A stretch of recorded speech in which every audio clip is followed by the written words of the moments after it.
नमस्कार विद्यार्थी मित्रांनो, आपण यापूर्वी संख्यांचे प्रकार बघितले होते. ते 9 या संख्यांचे प्रकार बघितले होते. त्याची सविस्तर माहिती घेतली होती एका व्हिडिओमध्ये. दुसऱ्या व्हिडिओमध्ये त्या 9 संख्यांच्या प्रकारांची बेरीज हा सुद्धा घटक आपण बघितला होता. आता त्यातला राहिलेला हा शेवटचा घटक, तो म्हणजे संख्यांचे प्रकार आहे बघा. आणि महत्त्वाचं म्हणजे ज्या तुम्हाला मी संख्या एकूण 17 सांगितल्या होत्या, त्याच्यामध्ये धनसंख्या, ऋणसंख्या, त्यानंतर परिमेय संख्येमध्ये ऋणसंख्या, धनसंख्या, परिमेय संख्या येतात. त्याच्यामुळे आपल्या आता इथे 19 झाले, 15 संख्या झालेल्या आहे. तर आता आपण बघूया 10वी त्रिकोणी संख्या, ती म्हणजे पंचकोनी संख्या. ती संख्या म्हणजे कोणती? पंचकोनी संख्या. आता पंचकोनी संख्या कशाला म्हणायचं, तर संख्येच्या बिंदूवरून पंचकोन तयार होतो, त्याला पंचकोनी संख्या म्हणायचं. उदाहरणार्थ इथं बघा दाखवले मी, 3 बिंदू आहेत, ह्या 3 संख्या असतात आणि ह्या 3 संख्या मिळून 5 संख्या मिळून म्हणजे 1 2 3 4 5 अशा ह्या संख्या एकत्र मिळून तो काय तयार होतो? पंचकोनी संख्या तयार होते. आता पंचकोनी संख्या कशा शोधायच्या, तर त्यासाठी एक सूत्र पण आहे बघा. सूत्र असं आहे, पंचकोनी संख्या बरोबर n कंसात 3n वजा 1 कंस पूर्ण छेदात 2. आता n या शब्दाचा अर्थ काय आहे, तर कितवी संख्या, म्हणजे पंचकोनी 5वी संख्या कोणती असं म्हटलं की आपण nच्या जागेवर तर कितवी हा शब्द आला, संख्या किती, n म्हणजे ती संख्या, म्हणजे 5वी संख्या कोणती म्हटलं की nच्या जागेवर 5 येणार आणि बाकी आहे असं सूत्र वापरणार आणि आपल्याला ती पंचकोनी संख्या मिळणार. उदाहरणार्थ 5वी सांगितली आपल्याला, तर 5 3 गुणिले 5 वजा 1 छेदात 2 म्हणजेच काय येईल, 3 5 15, 15 वजा 1 14, म्हणजे 15 गुणिले 14 छेदात 2 7 आणि 5 35, 20 14 आणि 7 5 35. म्हणजे आपल्याला 5वी पंचकोनी संख्या किती मिळाली, तर 35 मिळाली. अशा प्रकारे आपण पंचकोनी संख्या शोधू शकतो. तुमच्या लक्षात आलं की कसं सोडवायचं ते एक उदाहरण सुद्धा तुम्हाला दाखवलं होतं. त्यानंतर पुढचं आहे षटकोनी संख्या. बरोबर, बऱ्यापैकी पंचकोनी संख्या सारखंच आहे. इथं फक्त 5 आहे आणि इथं षटकोन आहे, म्हणजे इथं 6 अंकी म्हणजे 6 बिंदूंनी तयार झालेल्या संख्येला षटकोनी संख्या असं म्हणतात. त्याचं तुम्ही इथं तुम्हाला सूत्र दिलेले. ह्या यांचा अर्थ म्हणजेच वरती सांगितल्याप्रमाणे 20 संख्या जर समजा आपल्याला दुसरी किंवा तिसरी पंचकोनी काढायची असेल तर 3 कंसात 2 गुणिले 3 वजा 1, 3 दुनी 6, 6 वजा 1 5, 3 गुणिले 5 बरोबर 15. 15 ही काय झाली, तर तिसरी षटकोनी संख्या कोणती असणार आहे, तर 15 असणार आहे. तिसरी षटकोनी संख्या कोणती असणार आहे, 15 असणार आहे. असं अतिशय सोपं असं तुम्हाला मी ट्रिक वगैरे आणि सोडून सुद्धा देत आहे. तर तुम्ही काय करायचंय, या व्हिडिओला लाईक, शेअर आणि सबस्क्राईब करायचं की जेणेकरून तुम्ही म्हणजे तुम्हाला उपयुक्त असं स्कॉलरशिपला, इतर स्पर्धा पेपरला, नवोदयला, सैनिकला तुम्हाला उपयुक्त असे व्हिडिओ तुमच्यापर्यंत पोहोचले जातील. म्हणून तुम्ही व्हिडिओला लाईक, शेअर आणि सबस्क्राईब करा. त्यानंतर पुढचं बघा, पुढची संख्या आहे चौरस संख्या. पुढची संख्या कोणती आहे, चौरस संख्या आहे. चौरस संख्या म्हणजेच काय थोडक्यात, तर त्या संख्या तुमच्या बऱ्यापैकी सगळ्यांना पाठच असतात. म्हणजे पूर्ण वर्ग संख्येस आपण काय म्हणतो, चौरस संख्या म्हणतो. त्यात असं काय वेगळं असं काही नाही. उदाहरणार्थ 4 9 16 25 36 49 अशा ज्या संख्या आहेत, आपण कितीपर्यंत चौरस संख्या लक्षात ठेवायच्या आहेत आपल्याला स्पर्धेसाठी, कितीपर्यंत महत्वाच्या आहेत, तर निदान 30 पर्यंत तरी आपल्याला चौरस संख्या पाठ असणं गरजेचं आहे, की जेणेकरून जर आपल्याला बुद्धिमत्तेवरती आधारित प्रश्न असतील संख्या मालिकेमध्ये किंवा संख्यांवरती आधारित, तर आपण काय करणार आहे, या चौरस संख्यांचा वापर करणार आहोत. त्याच्यानंतर आता ह्या चौरस संख्या तुमच्या लक्षात आल्या असतील. त्याच्यानंतर पुढचा प्रकार येतो, थोडासा किचकट आहे पण सोप्पा करून मी तुम्हाला सांगण्याचा प्रयत्न करणार आहे. बघा इथं परिमेय संख्या. आता परिमेय संख्या कशाला म्हणायचं असा प्रश्न तुमच्या पुढे असेल. ज्या विद्यार्थ्यांना परिमेय संख्या माहिती आहेत, म्हणजे ज्यांनी 7वीत गेल्या वर्षी बघितले, यंदा ते 8वीला आहेत, गेल्या वर्षी 6वीला होते, किंवा जे रेग्युलर स्पर्धा पेपरला बसतात, बाह्य परीक्षेला बसतात, त्यांना ह्या बऱ्यापैकी संख्या माहिती असतात. तरी सुद्धा तुम्हाला सांगतो, परिमेय संख्या म्हणजे P या पूर्णांकाला क्यू या शून्योत्तर पूर्णांकाने भागले असता मिळणारी गुणोत्तरीय संख्या. म्हणजे काय आहे की पी म्हणजे कोणती पण संख्या आहे, म्हणजे समजा 4 आहे, पूर्णांकच आहे, आणि शून्योत्तर म्हणजे शून्य सोडून कोणतीही संख्या जर इथं असेल आणि जर त्याला आपण भागलं बे दुनी 4 किती आलं 2 आलं, त्याला म्हणायचं परिमेय संख्या. किंवा इथं जर समजा 4 छेदात 3 असेल, हे 3 म्हणजेच काय शून्योत्तर आहे, शून्य नाहीये, मग याचं उत्तर किती येईल 3 एके 3, 3 एके 3, 4 3 गेले, 1 राहिला, तेव्हा शून्य घेतले, 3 3 9, म्हणजे ही सुद्धा संख्या काय झाली आपली परिमेय संख्या झाली. मग आता ती वाढत वाढत पुढे जाणार आहे, पुढे काय होणार आहे वाढत वाढत जाणार आहे, म्हणून त्यावरती मी आवर्ती देऊन टाकलं की जेणेकरून ते 3 3 पुन्हा पुन्हा येणार आहे. लक्षात येते का तुमच्या? परिमेय संख्या म्हणजे काय, पी या पूर्णांकाला क्यू या शून्योत्तर पूर्णांकाने भागले असता मिळणारी गुणोत्तरीय संख्या, म्हणजे ह्या थोडक्यात गुणोत्तरीय संख्या म्हणतात. म्हणजे उत्तर किती आलं 2/1 आलं. हे गुणोत्तरात कसं मांडतात तर 2/1. बरोबर. आता म्हणाल मग इथं कसं मांडायचं, तर इथं पण तसंच करायचं आपण, पण इथं मांडताना जरा वेगळं गणित येतं, कारण दशांश चिन्हाच्या नंतर जेव्हा संख्या येते आणि त्याच्यावरती आवर्त येते, मग ते जरा वेगळं ह्याच्यात जातं. मी तुम्हाला सविस्तर त्या दशांश अपूर्णांकामध्ये ते व्यवस्थित समजून सांगणार आहे, जे आपले भविष्यामध्ये तुम्हाला उपयुक्त असे व्हिडिओ येणारच आहेत.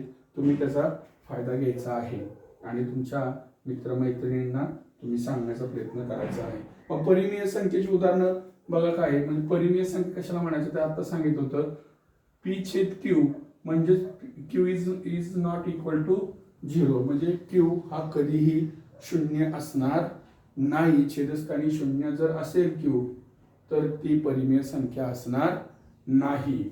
मग त्याची उदाहरण बघा काय आहे, तर पूर्णांकामध्ये 2 आहेत, 2/3 आहे, ऋण 3 आहे, 0/6 आहे, 0/-4 आहे, ऋण 4/3 आहे, वजा कंसात ऋण 3 आहे, 0.02 आहे, वजा ऋण 2/ऋण 3 आहे, ऋण 0.3 आहे, 0.66 म्हणजे त्याच्यावरती आवर्ती आहे, पण हे खंडित होत नाही. जर संख्या पुढे पुढे वाढत असेल तर त्याला आपण परिमेय, म्हणजे तीच संख्या पुन्हा जर वाढत असेल किंवा डॉट डॉट न दाखवली जाते, याचा अर्थ काय आहे की तीच संख्या पुन्हा पुढे वाढत आहे, त्याला परिमेय संख्या म्हणतात.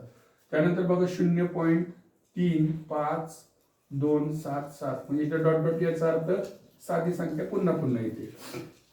त्याच्यानंतर 0.558 म्हणजे 558 आणि त्यावरती एक रेष ओढली म्हणजे आवर्ती, याचा अर्थ शून्यानंतर दशांश चिन्हानंतर 558 डबल डबल येते. इथं जे आहे 558 जे डबल डबल येते, म्हणून आपण त्याला वरती आवर्ती दिलेला आहे. त्यानंतर पुढचं बघा 2.679 आणि 9 वरती टिंब दिलाय म्हणजे आवर्ती दिलाय, याचा अर्थ 9 ही संख्या इथून पुढे कंटिन्यू येते आणि ती सारखी दाखवण्यासाठी किंवा सतत येते, म्हणून आपण तिथं काय दिलंय त्यावरती आवर्ती दिलेली आहे. म्हणजे एवढ्या प्रकारच्या ज्या काही उदाहरणे जे तुम्हाला दिली त्या सगळ्यांना एकत्रित परिमेय संख्या म्हणतात. आणि परिमेय संख्येमध्ये काय असतात, शक्यतो ज्या प्रश्नाचं ज्या वर्गमुळाचं उत्तर म्हणजे उकरणी चिन्हात जर समजा 16 असेल आणि त्याचं उत्तर किती येणार 4 येणार, त्याचं वर्गमूळ आलं 4, म्हणजे हिला सुद्धा आपण काय म्हणणार आहोत तर ही परिमेय संख्येमध्ये मोडली जाते. त्यानंतर आहे बघा अपरिमेय संख्या. काय आहे अपरिमेय संख्या, ज्या परिमेय संख्या नाहीत,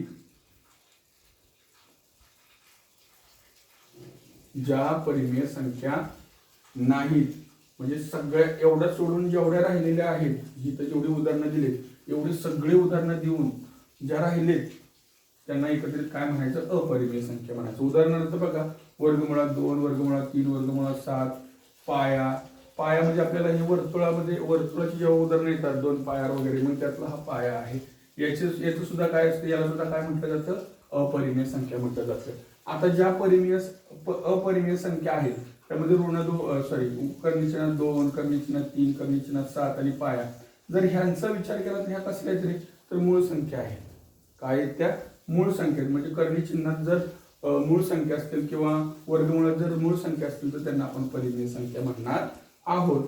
त्याच्यानंतर बघा पूर्ण वर्ग नसलेल्या संख्या, म्हणजे ज्या पूर्ण वर्ग संख्या नाहीत आणि त्यांची उत्तरं अखंडित आहेत म्हणजे दशांशानंतर ते वाढत जातात, पण त्यांची ठराविक अशी सिरियल येत नाही, म्हणजे 666 असं येत नाही. म्हणजे इथं जसं आहे 999 पुढे किंवा 66 असं येत नाही, ती कंटिन्यू येत राहतं. तसं पुढे उदाहरण आहे मी तुम्हाला सांगेन. म्हणजेच पूर्ण वर्ग नसलेल्या संख्या जेवढ्या सगळ्या काय पूर्ण वर्ग संख्या नसणार आहे त्या सगळ्या अपरिमेय संख्या असणार आहेत.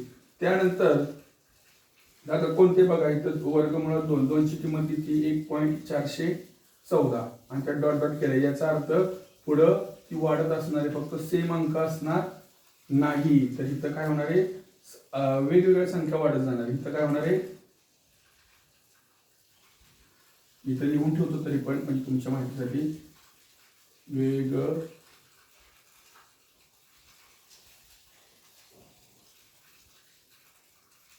म्हणजे इथं लक्षात द्या, मी सांगतो फक्त असू दे कारण तुमची जागा नसल्यामुळे 1.414 आणि ह्याच्या पुढं 7 8 9 4 3 1 4 5 म्हणजे अखंड वाढत जाते.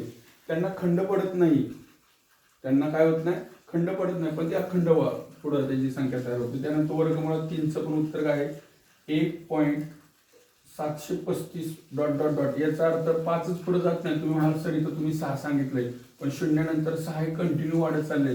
याचा अर्थ इथं 5 हे कंटिन्यू वाढत चालले नाही, तर 5च्या नंतर 2 4 3 5 4 8 9 10 म्हणजे 7 8 पुन्हा असे वाढत जाणार आहेत. इथं खंड होणार नाही. ह्याचं उत्तर तुम्हाला इथं परत एक कंसात लिहून ठेवतो. तुम्ही म्हणाल ह्याचं सरांनी सांगितलंय आणि तर हे अशा प्रकारचं आहे.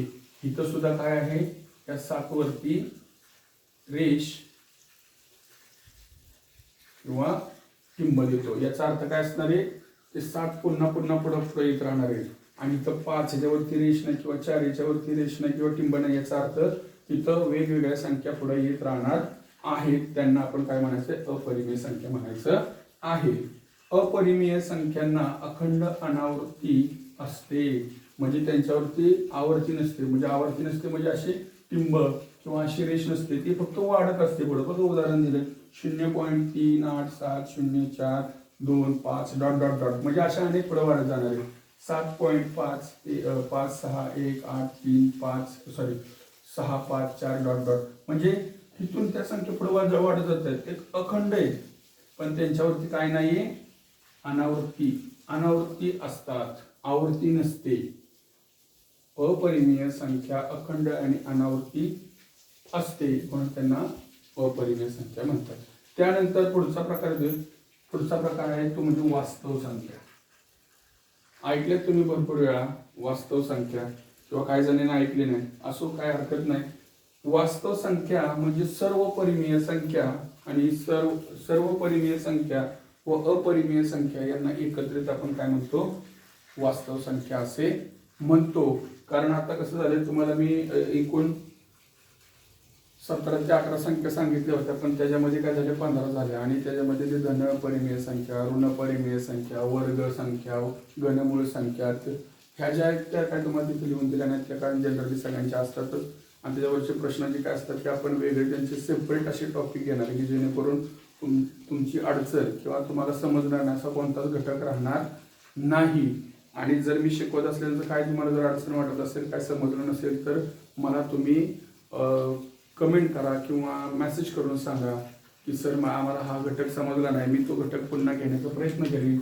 माझा नंबर मी इथं लिहून ठेवतो, 77 98 72 87 81 आशिष सर. आणि तुम्ही आशीर्वाद क्लासला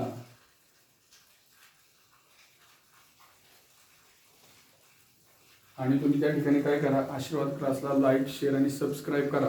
सबस्क्राईब का करायला सांगतोय तुम्हाला किंवा लाईक करायला काय सांगतो, की जेणेकरून असे जे महत्त्वपूर्ण व्हिडिओ आहेत, जर तुमच्या मी व्हिडिओ तयार केल्यानंतर तुम्हाला लवकर मिळाला तर तो काय होणार आहे, तुमच्या ज्ञानामध्ये अधिक भर घालण्याचा प्रयत्न करणार आहे.